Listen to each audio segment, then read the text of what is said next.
The big stations at both ends of the line each have a turntable. The Fat Controller had made them so that way Edward, Henry, Gordon, and James can be turned around. It is dangerous for tender engines to go fast backwards. Tank engines like Thomas don't need turntables. They can go just as well backwards as forwards. But if you had heard Gordon talking a short while ago, you would have thought the Fat Controller had given him a tender just to show how important he was. "You don't understand, little Thomas," said Gordon. "We tender engines have a position to keep up. You haven't a tender, and that makes a difference. It doesn't matter where you go, but we are important, and for the Fat Controller to make us shunt trucks and fetch coaches and go on some of those dirty sidings, it's not the proper thing." And Gordon puffed away in a dignified manner. Thomas chuckled and went off with Annie and Clarabelle. Arrived at the terminus, Gordon waited till all the passengers had gone out. Then, groaning and grumbling, he shunted the coaches to another platform. "Disgraceful! Disgraceful!" he hissed as he ran backwards to the turntable.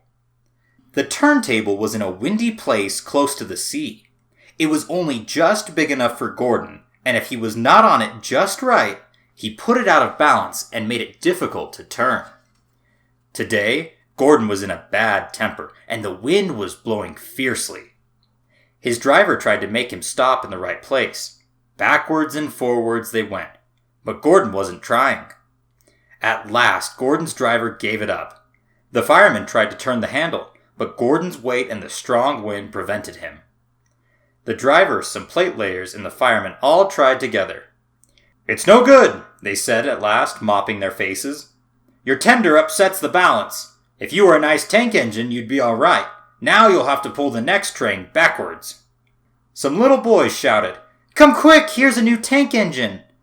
"Ah, what a whiz," they said when they came near. "It's only Gordon, back to front." Gordon hissed emotionally. He puffed to the junction.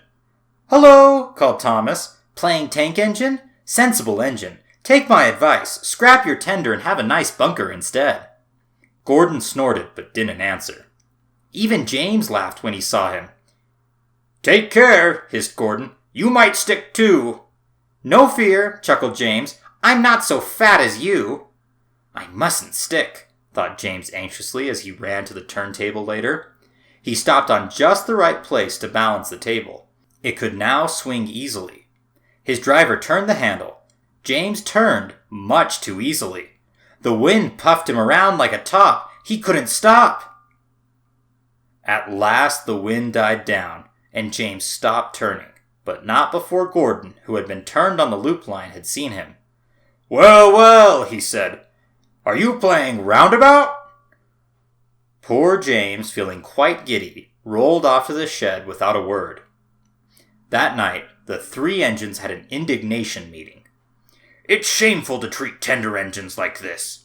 Henry gets hooshed by elephants.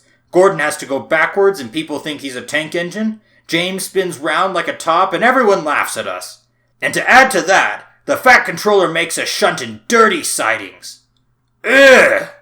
said all three engines together. "Listen," said Gordon. He whispered something to the others. "We'll do it tomorrow. The Fat Controller will look silly."